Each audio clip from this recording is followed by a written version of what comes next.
लगता है ये धर्म विरोधी लोग हैं।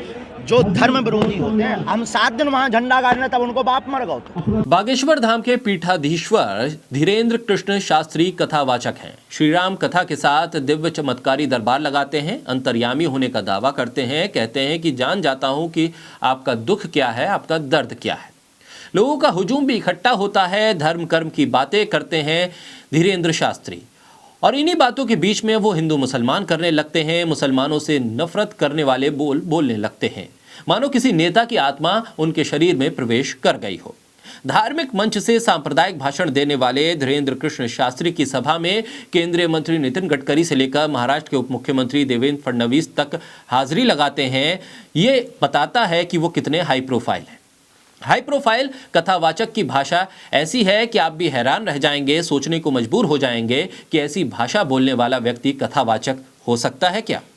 बोलता हिंदुस्तान पर मैं हूं आपके साथ फिरजा शाकिर अली भी। बुंदेलखंड के छतरपुर का बागेश्वर धाम इन दिनों देश और दुनिया में बहुत चर्चित हो गया है, सुर्खियों में है। धाम के पीठाधीश्वर धीरेन्द्र कृष्ण शास्त्री कस्बों शहरों में जाकर श्री राम कथा के साथ अपना दिव्य चमत्कारी दरबार लगाते हैं। ऐसी ही एक श्री राम चरित्र चर्चा महाराष्ट्र के नागपुर में भी हुई थी। दावा है कि 2 दिन पहले ही यानी कि 11 जनवरी को ये कथा संपन्न हो गई, जबकि इसकी जो तारीख थी वो 13 जनवरी तय थी, यानी कि तय तारीख से 2 दिन पहले ही से समाप्त कर दिया गया। इसकी वजह नागपुर के अंधश्रद्धा उन्मूलन समिति को बताया गया। दरअसल अंधश्रद्धा उन्मूलन समिति ने धीरेन्द्र कृष्ण शास्त्री पर जादू टोने और अंधविश्वास को फैलाने का इल्जाम लगाया था। समिति के अध्यक्ष श्याम मानव ने कहा था कि दिव्य दरबार और प्रेत दरबार की आड़ में जादू टोनों को बढ़ावा दिया जा रहा है। साथ ही देव धर्म के नाम पर आम लोगों को लूटने, धोखाधड़ी करने और शोषण का भी इसके साथ सिलसिला जारी है। समिति ने पुलिस से महाराज पर कार्रवाई करने की मांग भी की थी। अंधश्रद्धा उन्मूलन समिति का कहना था कि हमने धीरेन्द्र शास्त्री को चैलेंज दिया था कि आप हम लोगों के बीच आके अपना दिव्य चमत्कारी दरबार लगाएं और सच्चाई बताएं। अगर आप सच्चाई बता देते हैं तो 30 लाख रुपए आपको इनाम की राशि दी जाएगी, मगर बगैर दिव्य चमत्कारी दरबार लगाए नागपुर से धीरेन्द्र शास्त्री वहां से फरार हो जाते हैं। अब समिति ने इसे मुद्दा बनाया और बागेश्वर धाम के पीठाधीश्वर धीरेन्द्र शास्त्री का विरोध करना शुरू कर दिया है। वहीं इस बारे में धीरेन्द्र शास्त्री ने भी अपना बयान जारी किया। उन्होंने कहा है कि अंधश्रद्धा उन्मूलन समिति ने हमसे कहा था कि दिव्य दरबार उनको देखना है। हम लोग 7 दिन से वहां थे, लेकिन तब ये लोग वहां नहीं आए। जब हम चले गए तो ये हंगामा हो रहा है। इस दौरान उन्होंने एक कहावत भी सुनाई। उन्होंने कहा कि हाथी चले बाजार, कुत्ता भौंके हजार।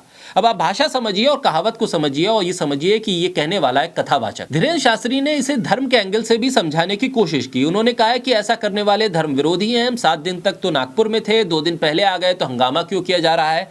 अगर दरबार देखना ही है तो कहीं और आ जाइए, हमारे दरबार तो लगते रहते हैं, चमत्कारी दरबार भी आप वहां देख लेंगे। हमको कोई प्रमाण पत्र देने की आवश्यकता नहीं है और ना ही हम किसी प्रमाण पत्र को देने के चक्कर में हैं।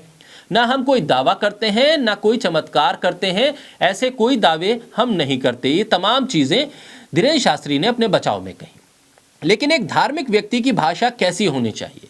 अमर्यादित भाषा का इस्तेमाल करने वाला एक कथावाचक हो सकता है क्या? क्या उसको ये शोभा देती है भाषा? भाषा के स्तर का गिर जाना क्या संदेश देता है? कथावाचक धीरेन्द्र शास्त्री हैं, लेकिन उनकी भाषा जिस तरह की है उसको लेकर सवाल तो खड़े हो रहे हैं। अब एक समिति अगर उनके दावे पर सवाल करती है तो उनको उसका समाधान निकालना चाहिए था, जवाब देना चाहिए था। लेकिन उससे हटकर धीरेन्द्र शास्त्री भाषा के स्तर को गिरा रहे हैं और जिस तरह की भाषा का वो इस्तेमाल कर रहे हैं वो कहीं ना कहीं शंका भी पैदा करता है और आशंका भी पैदा करता है।